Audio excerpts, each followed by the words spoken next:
ሀገር ማለት በቅጽበታዊ የሐሳብ ብልጭታ የተሰየመ ቃላት ሳይሆን ከብዙ ውጣ ውረድ መስዋዕትነት በኋላ የሚመጣ የፍቅር ጣዕም ትስስር፣ ለመልካም ፍጡር ጽኑ ክብር፣ ለእውነተኛ ኩራት ቋሚ ማንነት የሚገነባበት ታላቅ ድጋፍን የሚሻ የሰው ልጆች የአብሮነት መገለጫ ነው። ምንም እንኳን በአንዲት ድሃ ሀገር ውስጥ የምትገኝ ትንሽ ከተማ ብትሆንም ሀገር ከመባል የማይገድባትን ፈጣን እድገት እያስመዘገበች ወደምትገኘው ታሪካዊት አዲስ አበባ ጉዟችንን እንጀምራለን። የሁሉም ኢትዮጵያዊ የጋራ ማረፊያ ቤተ መንግስት በመሆን በልዩ ውህደትና መንፈስ የምታኖር ዘመናዊትና ታሪካዊ ከተማ የብዙዎች መኖሪያ መሆኗም የኢትዮጵያን አንድነትና ጥንካሬ የሚያንጸባርቅ ታላቅ የምስክርነት ተምሳሌት፣ የቀደምት ሰብአዊ ፍጡር መገኛ፣ ጠብቃ ያቆየችው የራሷ ባህልና እሴቶች ያላት፣ በጠንካራ ፋሽን ትዕይንቷ የደመቀች፣ በወጣቶች ከፍተኛ የፖለቲካ ተሳትፎ የከበረች፣ ትንፋሽ የሚያሳጥር ውበት ያላት፣ የኢትዮጵያ ልብ በመባል የምትጠራው መዲናችን አዲስ አበባ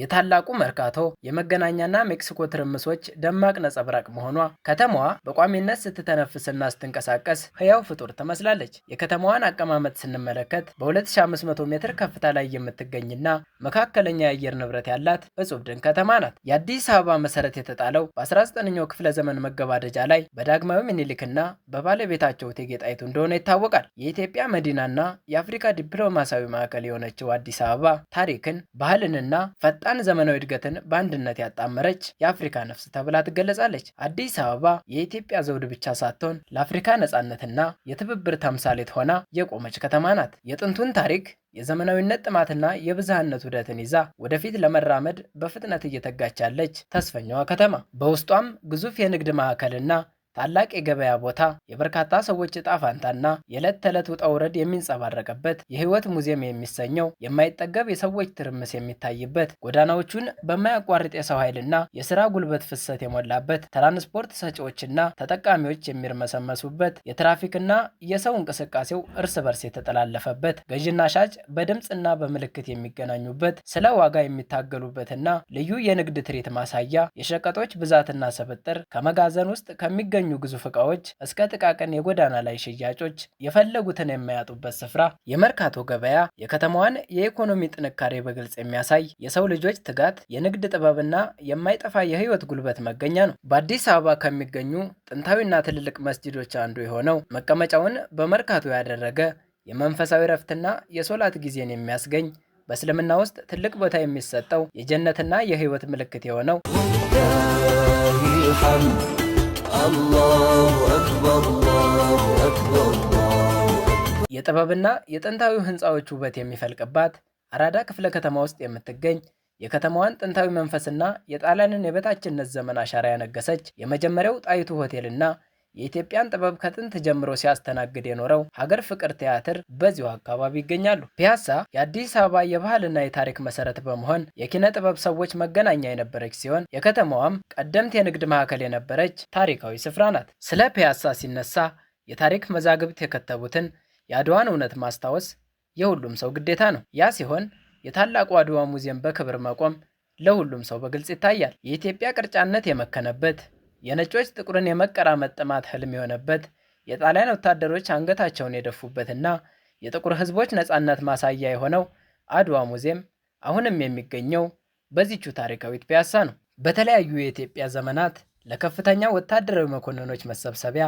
የመዝናኛና የመኖሪያ ስፍራ ሆኖ ሲያገለግል የቆየው በወታደራዊ ክበቦችና በሀገሪቱ የፖለቲካ ውጣ ውረዶች የማዕከልነት ሚናን የተጫወተው በኃይለ ሥላሴ በደርግ ዘመንና ከዚያም በላይ በነበሩ የመንግስት ዘመናት ለሰራዊቱ ከፍተኛ መሪዎች የፖለቲካ ውሳኔዎች መወያያ የሆነው፣ በተጨማሪም የጦር መኮንኖች ሽልማትና መታሰቢያ በዓላት ሲከበር በማገልገል የቆየው ጦር ኃይሎች በውቢቱ አዲስ አበባ ይገኛል። የሰው ትርምስና የህይወት ፍሰት ጎልቶ የሚታይበት፣ ማዕበል የሚመስል የሰዎች እንቅስቃሴና የሰው ልጆች ከየአቅጣጫው ወደ መሃል የሚጎርፉበት መገናኛ የአዲስ አበባን ልዩነትና ስብጥር የሚነግረን፣ የተለያየ የኑሮ ደረጃና ማንነት ያላቸው የሰው ልጆች የሚታዩበት ሰፊ መድረክ፣ የህይወት ጉልበት በከፍተኛ ፍጥነት የሚፈስበት የከተማዋ የደም ስር፣ ሁከትና ጫጫታ የበዛበት ሆኖም ግን የህይወት ትርኢት የሚታይበት ስፍራ ነው። የኢትዮጵያ ወጣቶች ህልሞቻቸውን የሚቀርጹበት፣ የመጀመሪያው የምኒልክ ትምህርት ቤትና የአዲስ አበባ ዩኒቨርሲቲ ዋና ካምፓስ መቀመጫ፣ በርካታ የመንግስት መስሪያ ቤቶች መገኛና የሀገራዊ ጉዳዮች የሚወሰኑባት፣ በታላቁ የኢትዮጵያ ፓርላማ የደመቀች፣ የፖለቲካውን አውደ ምህረትና የዘመናዊ ምጣኔ ሀብታዊ ገጽታን የያዘችው 4 ኪሎ በጸጥታ ውበቱ የሚማርከው በአዲስ አበባ ካሉ ዘመናዊና ግዙፍ ቤተ መጻሕፍት አንዱ የሆነው የእውቀት ብርሃን ማዕከል በመሆን የንባብ ባህልና የእውቀት ፍለጋን በማጎልበት ትልቅ አስተዋጽኦ እየሰጠ የሚገኘው አብርሆት ላይብረሪ መዳረሻውን አሁንም በ4 ኪሎ ያደረገ ነው። 4 ኪሎ የሀገሪቱን የቅርብ ጊዜ ታሪክ፣ ብሔራዊ ሉዓላዊነት፣ ሃይማኖታዊ ክብርና የመንፈሳዊነት ምሰሶ የሆነው የመንበረ ጸባዖት ቅድስት ሥላሴ ካቴድራል ቤተክርስቲያን የሚገኝባት ታሪካዊ ስፍራ ጭምር ናት።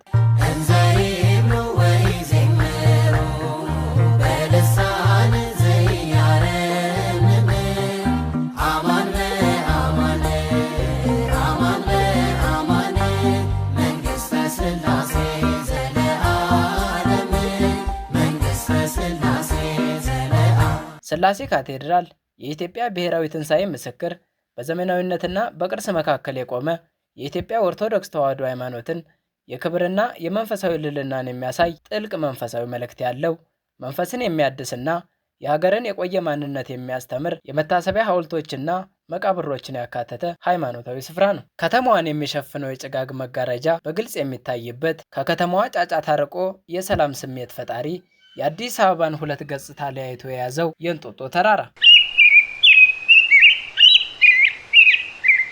ተገልጸው በሚያልቁ የከተማነቱ ውበት የተሞላችው መዲናችን ስሟን የሚያጠለሸው ከባህልና ሴቶቻችን ያፈነገጠ አንድ ጸያፍ ተግባር አለ። ሴተኛ አዳሪነት። በከተማዋ ለመጀመሪያ ጊዜ የሴተኛ አዳሪነትን ክብሪት የለኮሱትና የብዙዎችን ሕይወት ያበላሹት የጣሊያን ወታደሮች እንደሆኑ ይነገራል። ይህ ብቻ ሳይሆን በሀገራችን ኢትዮጵያ የትላንቱን አብሮነትና የአንድነት ብርታት የሚሸረሽር የእርስ በርስ መከፋፈል አልጠፋባትም። ውሃ ላነቀው ባለቤቱ ላላወቀው መድኃኒት አይገኝለትም አባባል መኖር ከጀመርን ዓመታትን አሳልፈናል። ይድረስ የሀገራችን ኢትዮጵያ ሰላም፣ ፍቅርና አብሮነት በፕሪቶሪያ የጠረጴዛ ላይ ድርድር ብቻ እንደማ መጣ ለዘመናት ለማይገባቸው በመከራ የታጀበን የንጹሃንን እንባ መጎንጨት ለለመዱት ውሃ ለሚያንቃቸው የፖለቲካና የስልጣን ጠመኞች ይድረስ የሀገርን ዕጣ ፋንታ በቅንቅንነትና በእንዝላልነት መንፈስ ተቀብለው የህዝባቸውን ሕይወት በመከራ ላጀቡ ይድረስ የውስጥ መቃቃር የመከፋፈል ምንጩን መንስኤ በቅንነት መመርመር ለተሳናቸው የሀገራችን ፖለቲከኞች ዛሬ ላይ በሀገራችን ሰላም እንደጠፋ፣ ግጭቶችና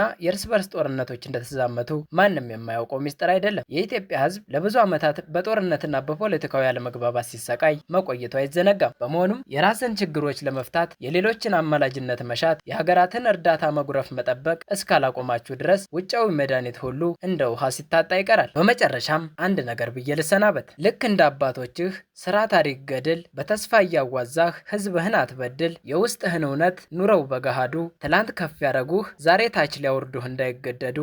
ሰላም ለእናንተ ይሁን። የሳምሳት ሚዲያ ቤተሰቦች፣ ለቻናሉ አዲስ ከሆናችሁ ሰብስክራይብ በማድረግ አብሮነታችሁን አሳዩን።